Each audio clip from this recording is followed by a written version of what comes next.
Hello, welcome to the class of Cybersecurity Foundation. So in this class, we will discuss about cyber attacks. So in this, we will discuss about the various cyber attacks and the type of malicious code.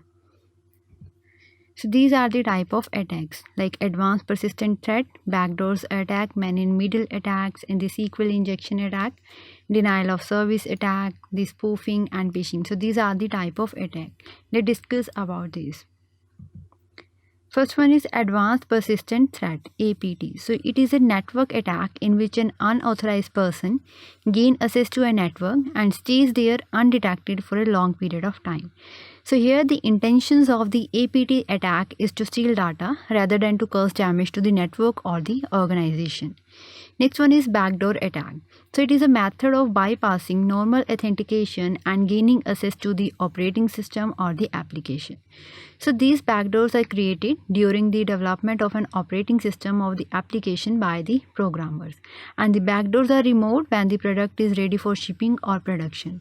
So if these backdoors remain undetected by the programmer, then if it is not removed, then it becomes the vulnerable to the attack, and the many programs are available on internet to create the backdoor attack. Next one is buffer overflow. So this is the favorite attack for the hackers, and it is an exploit that takes advantage of a program that is waiting for a user's input. The next attack is man-in-the-middle attack. So here this attack is the type of eavesdropping. So it is an attack in which an attacker intercepts and relays message between two parties who are communicating directly with each other. So here the person who are communicating with each other, here the attacker sits in between them and listen to their personal information. Next attack is social engineering attack. So it is an attack vector that relies heavily on the human interactions, and it often involves tricking people into breaking normal security procedures. So like example, if a criminal manages to hack one person's email password or the phone password, from there attackers can access the personal social contact because most people use one password on its every social account. So this is the social engineering attack. Next one is phishing. So phishing is a cyber crime in which a target are contacted by the email, telephones or text message by impersonating to attract individuals into providing sensitive information such as personality, identifiable information, banking, credit card details and the password.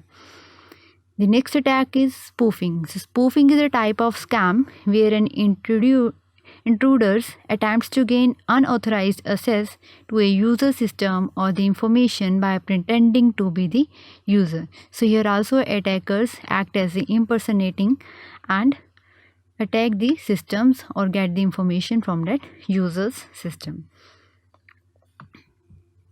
Next is the cross-site scripting. So this is a code injection attack that allows an attacker to execute malicious JavaScripts in another user's browser. So here the attacker doesn't directly target his victim. Here it exploits a vulnerability in a website that the victim visits. Next attack is denial of service. So it is an type of attack where the attackers attempt to prevent the authorized user from accessing the services. Next one is SQL injection. Here it is a very common exploited web application vulnerability that allow malicious hacker to steal and alter data in a website's database. And last one is zero-day exploit. Is a vulnerability in a system or a device that has been disclosed but is not yet patched. So these are the various type of cyber attacks. Next is type of malicious code. So these are the type of malicious code like network worms, Trojan horses, viruses, botnet, adwares, spywares and the ransomwares. So let's discuss about this. First one is virus. So virus is a type of malicious software program. When it is executed, it replicates itself by modifying other computer programs and inserting its own code. And next one is network worm. So network worm is a standalone malware which replicates itself and it uses a computer network to spread itself in a network. Next one is Trojan horses. Trojan horse is a program that claims to free your computer from the viruses, but instead it introduces viruses onto your systems. Next one is Bootnet. Bootnet is a collection of computer systems that are connected together. And here this collection of computers is used to perform DDoS, that is distributed denial of service attack. And this attack is used to steal data, send spams, and allow the attacker access to the devices and its connection. Next is keylogger. Here the keylogger, sometimes called keystroke logger or the system monitor. So it is a type of surveillance technology which is used to monitor and record each keystrokes typed on a specific computer keyboard. Next one is Rootkit. Rootkit is a collection of tools or programs that enable administrator level access to a computer or computer network.